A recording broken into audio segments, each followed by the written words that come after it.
right? Isn't she, oh my Anne? God, and I'm a cat person. Oh yeah, Anne's a cat person. She has 2 cats at home, so perhaps Meadow would make the perfect addition. My cat's Nutty Nancy Crazy Pants and Masha I don't think would that's love their your names. cat. I don't think that they need anybody else. Nutty Nancy Crazy Pants said it all. Right? She's like, no. Not so much. Like, yes. Well, in case you all did not notice, I'm standing here with amazing chef Anne Burrell, and she today how to make an easy springtime ravioli that even the worst cooks in America can make by the end of the segment, I think, right? Right? I mean, I've taught thousands of people how to make pasta. And I mean, so the thing about making a ravioli is that you need to start off with a great dough. And so you start off with flour, eggs, olive oil, and salt. And pasta is just really one of my passions to make because you start off with things that are so base, but it's about what you do with these, where you go with it. And so the idea about pasta, once you get your dough together, it's so important to really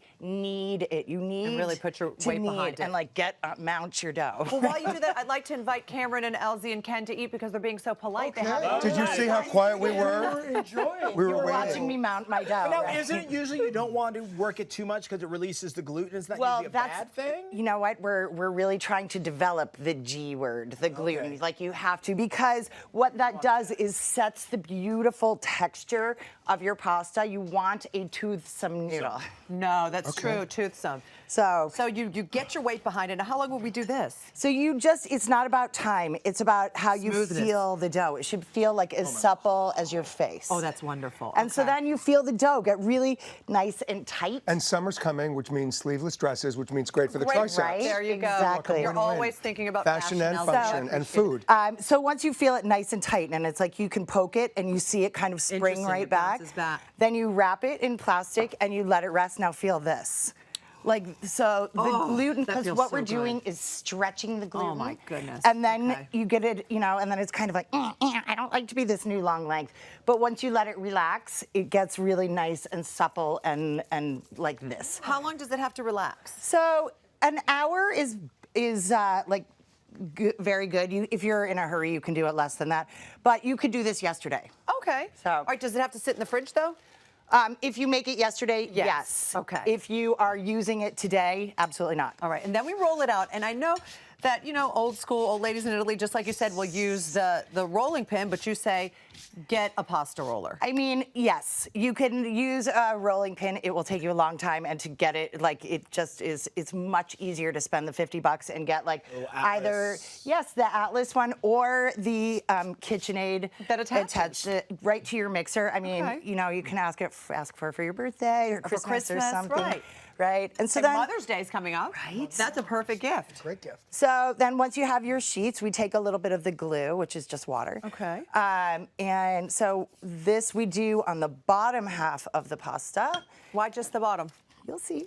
And so then we do the filling. You want a nice little, you want a decent amount of filling where you can really taste it, but not where it's going to be overwhelming. What's in the filling? So this, I have peas, I have ricotta, a little Parmigiano, and eggs. It's like a springtime stuff, some fava beans. Yummy. Right? It just kind of tastes green, doesn't it? Right, and the peas are so in season right now. Could you switch it out, the peas, for anything else? You could do asparagus, you could do spinach, any green veggie. You want sugar snap peas, like all that kind of stuff. I mean, you could do just straight fava beans if you wanted. You could probably do edamame if you wanted. Oh, like, interesting. Anything that's like nice and there we go. Look, we trim this guy up. But I know you can switch out the vegetable, but it's really important to use the ricotta, though. Ricotta, I think, is it's a very neutrally flavored cheese. It's like the bulk of what we do, and it's really nice and creamy. It has a great mouthfeel, and it lends itself wonderfully to all kinds of other flavors. So, look, there we go. If I didn't have this, what would I do? That's amazing. You could use a glass if you want to just cut like that, or like a cookie cutter, something like that. So then we take our wraps, we toss them in very salty boiling water. I have making a quick, fast little sauce here that's butter and chicken stock with a little bit of salt. Okay. How long will we drop the raviolis in the water for? Like 3 to 4 minutes. That's it, You okay. don't want, you've spent a lot of time making this beautiful pasta like this. You don't want to, cook them too much. So there we go. We just swirl the butter and the chicken stock. If you like to be a vegetarian, you can certainly use vegetable stock. Okay. But this is a really quick sauce.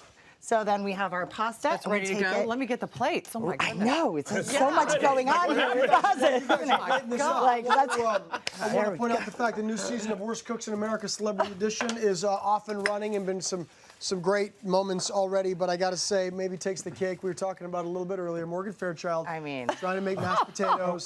That's all I'm going to say. The rest Morgan you're gonna have to Fairchild, see. when I was a kid, I watched her. She was like the most beautiful woman in the world. She Right? Still is. She still has that sultry, sexy voice. But then when I saw her trying to make mashed potatoes, I'm like, no. Well, we got a clip of it. Let's take a look. Oh boy. Moving in to check my potatoes here. How long has Morgan been working on those mashed potatoes? I can't tell if they're done.